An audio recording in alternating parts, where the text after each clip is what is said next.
Joining me now is Kevin Sanders, Director of War and Peace Foundation in New York. Many thanks for joining us. The use of depleted uranium by the military has always been controversial. Among the Bush administration's goals in launching the so-called war on terror was to prevent extremists from acquiring weapons of mass murder. And now speculations that the U.S. military used DU in Afghanistan. Is that in any way justifiable? Well, first, it isn't surprising.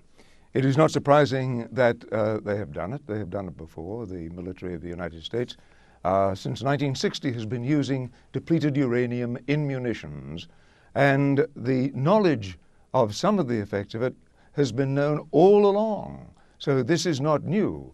It was a means whereby the nuclear industry thought it had found a way to get rid of some of the nuclear waste, some of the so-called depleted uranium.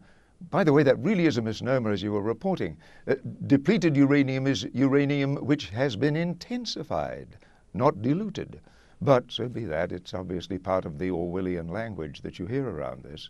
But depleted uranium, which has to be stored, in the case of the depleted uranium in the shells of weapons, they are wastes that are lethal for not just millions, but in their case, billions of years.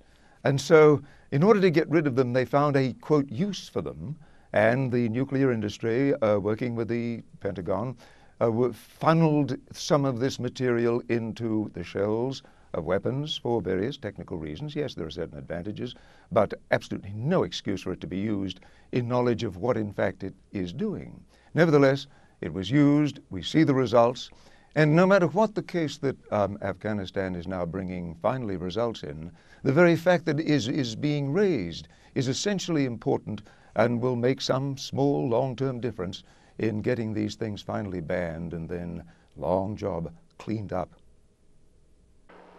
All right, like you said, it's not new and not surprising. The U.S. has a history of using depleted uranium. For example, the 1991 war, where the U.S. mistakenly hit their own troops in Iraq with anti-tank missiles containing depleted uranium.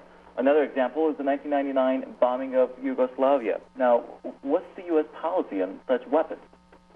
Well, policy, if policy there be, is pretty much to do whatever they can get away with and ignore the rules when the rules get in the way.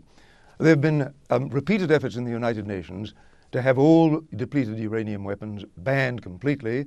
It's inching its way forward in various slow media against terrible obstruction, primarily from the United States.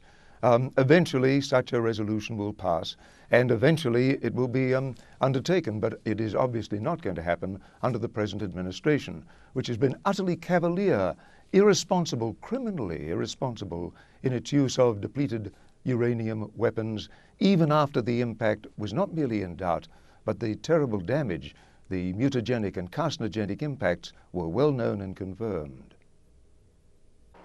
All right. If the Afghan inquiry finds solid evidence of DU's use, what impact will that have on the morale of the coalition forces in Afghanistan and the troops in Iraq? Oh, it will be further destructive. It will further undermine the American case, the American presence there.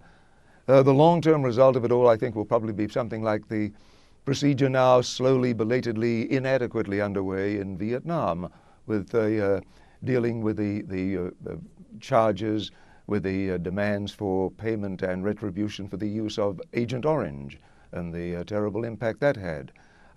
Something is happening now, but it's taken all this time to get things moving. It's very sluggish. It's inadequate. The Vietnamese are not happy with it. I suspect the same kind of procedures will happen worldwide as more and more countries unite to stop the manufacture and use of depleted uranium in any kind of weapons. All right. Would you also talk about the impact of such a shocking discovery, the use of depleted uranium by the United States military in Afghanistan, will have on the U.S.-Afghan relations and the future of the U.S. military presence in that country? Well, it will further erode it, and probably eventually there will be some kind of buyout. particularly in the case of Afghanistan, if the United States wants to buy its way into a presence there, it'll be open to tremendous pressure from whatever administration or government or group is in control in Afghanistan to demand huge retributions. And at this point, since the United States is probably still eager to be in place around the area, they'll probably pay what they have to pay. All right, thank you very much. Kevin Sanders, Director of the War and Peace Foundation in New York. It's always great to get your thoughts, sir.